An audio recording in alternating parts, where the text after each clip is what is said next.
ছোটবেলা থেকে ফুটবলের প্রতি আগ্রহ সাফল্যের সিঁড়িতে পৌঁছে দিয়েছে সুন্দরবনের সন্ধ্যাকে। পাড়া প্রতিবেশীর নিন্দা সত্ত্বেও নিজের অদম্য জেদ ও লক্ষ্যকে স্থির করে এগিয়ে চলেছেন সন্ধ্যা। সুন্দরবনের প্রত্যন্ত এলাকা গঙ্গাসাগর দ্বীপের মহিলাদের কাছে সন্ধ্যা মাইতি হল এক অনুপ্রেরণা। বর্তমান ইস্টবেঙ্গল ক্লাবের মহিলা দলের সদস্যা তিনি। IWL ও কন্যাশ্রী কাপে ইস্টবেঙ্গলকে চ্যাম্পিয়ন করার ক্ষেত্রে অগ্রণী ভূমিকা ছিল তার। ফুটবলার সন্ধ্যা মাইতি জানান, সাগরদ্বীপের তরুণীরা ফুটবল খেলাকে ভালোবেসে এগিয়ে আসুক, উজ্জ্বল করুক দেশের নাম, এটাই এখন তার স্বপ্ন। ঠান্ডা রেখে যেভাবে খেলাটি নিয়ন্ত্রণ করছেন আমরা দেখে নেব আরেকবার। এটা দারুণ দৌড় ছিল, কিন্তু ডান দিক থেকে উঠে আসা তো আজকের আমার এত বড় জায়গায় আসা, এত বড় ক্লাবে খেলা, এর পেছনে সবচেয়ে বড় ভূমিকা আমার মামা। তো মামার হাত ধরে আসা।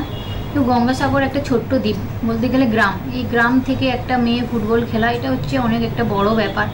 তো আমার জীবনেও আমি অনেক কষ্ট পার করে এসেছি। আমি যখন ছোটোবেলায় ফুটবল খেলতাম, তো গ্রাম থেকে, গ্রামের ব্যাপারটা বুঝতেই পারছো, গ্রামে একটা মেয়ে ফুটবল খেলবে, একটা মেয়ে ছোটো প্যান্ট পরবে, হাফ প্যান্ট পরবে, একটা গেঞ্জি পরবে, এরকম একটা ব্যাপার ছিল।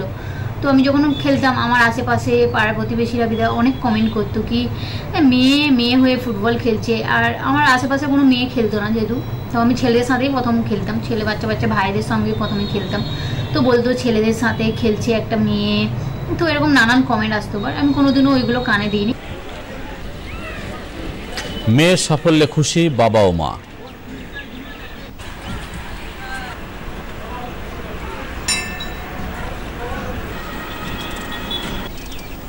হিসাবে আমি বলছি, আমার মেয়ে হাতে ইস্টবেঙ্গল ক্লাবের হাতে চান্স পেয়েছে, আমার সাগরদ্বীপের খুব গৌরব।